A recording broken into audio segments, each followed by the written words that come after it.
So this is my account of the British Zwift National Championships. You know, seeing the riders in real life, I'm not gonna lie, it was really bizarre. Like, this hotel, most of the riders stayed at, and I got in a lift in the morning, and who was in there but the Python? Steve Young was there, and he introduced himself. Of course, I didn't know who he was, and then, you know, when I got to the venue, rider sign on,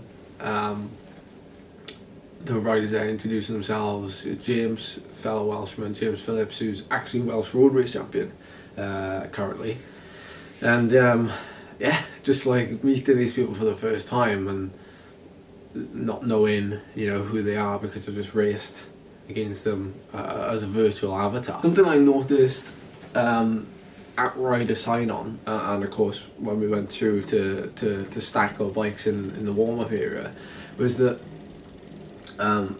you know, the bikes that kind of the male riders are on were very much kind of top of the range bikes, or equipment then. Nearly all of them had electronic gears. In fact, I think all of them did, apart from me.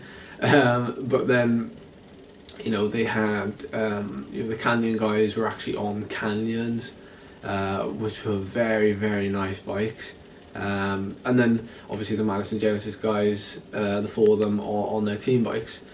But the women, like the females, were on, like, not bog standard road bikes, but, you know, just the level, like the level of road bike. Like, they didn't have deep sectional wheels, they didn't have disc brakes, you know, like electronic gears.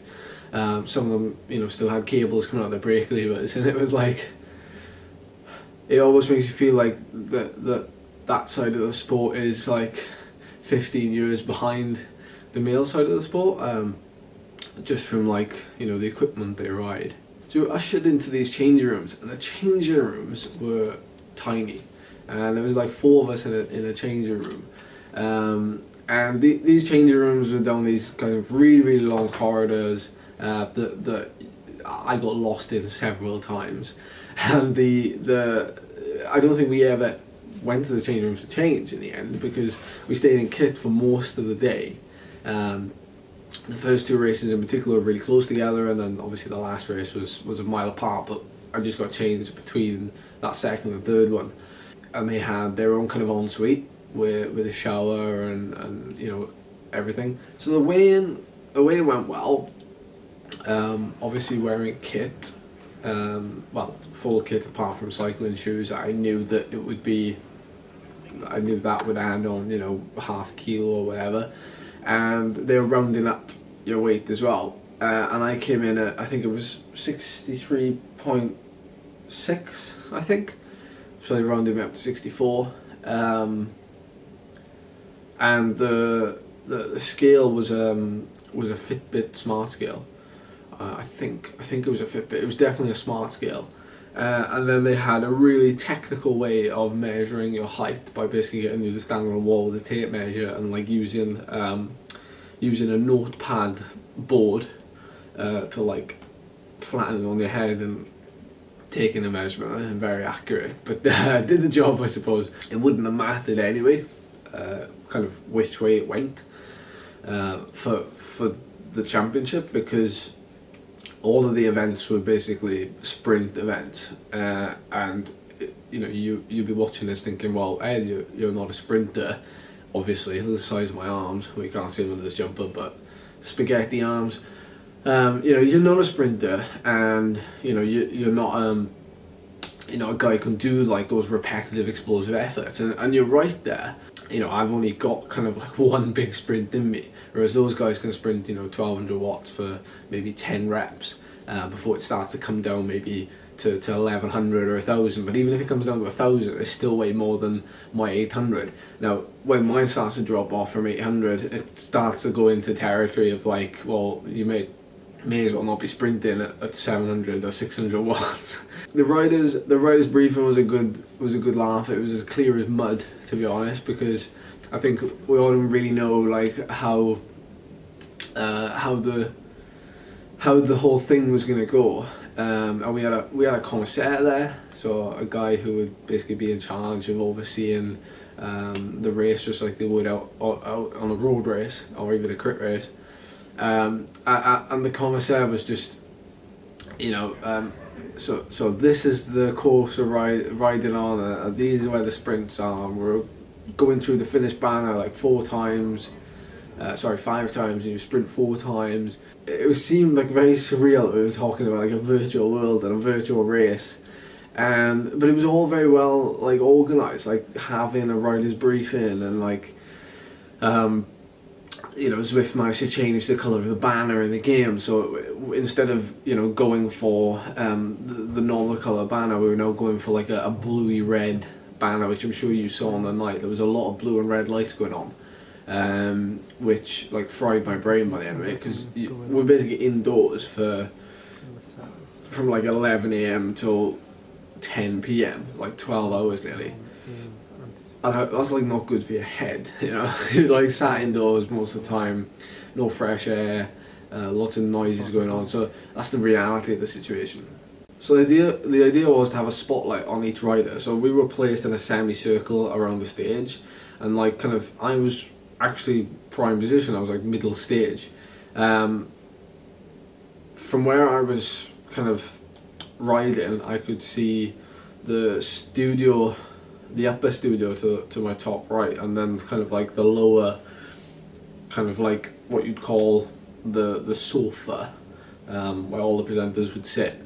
That was kind of like off to my right, maybe 20 meters away. So we're in the warm-up area. The first women's race is about to start. Really don't know what to expect.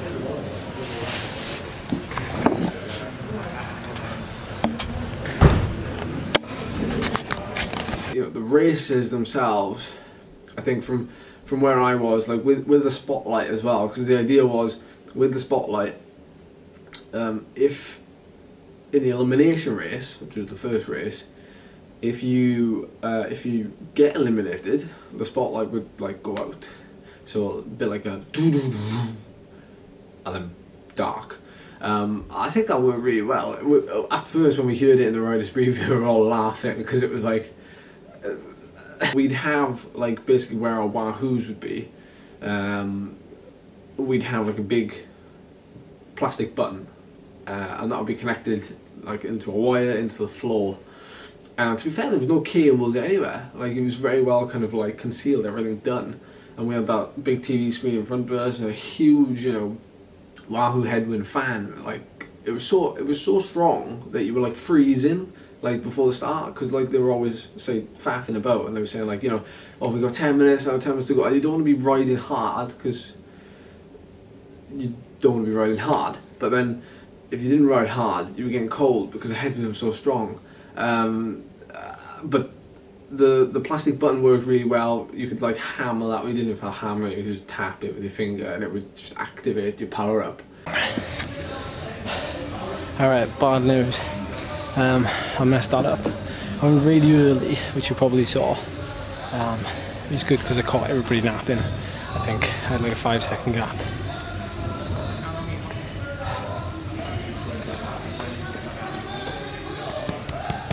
Who's that?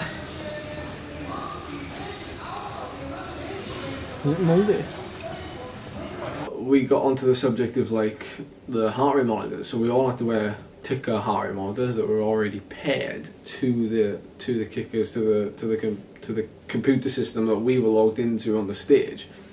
So every time we jump on the stage to race, a mechanic guy would come on. He would obviously set the bike on, and then we'd jump on, we'd get pedaling a little bit, and then he would, like, written on the back of each keyboard was the heart rate monitor stats, the AND plus information, so he could literally just, you know, hook it up straight away. A few people were complaining that, like, you know, it's hard to get used to the kickers, even though we kind of knew we were going to be riding Wahoo on the night. And I suppose when you're trying to keep things as level as possible,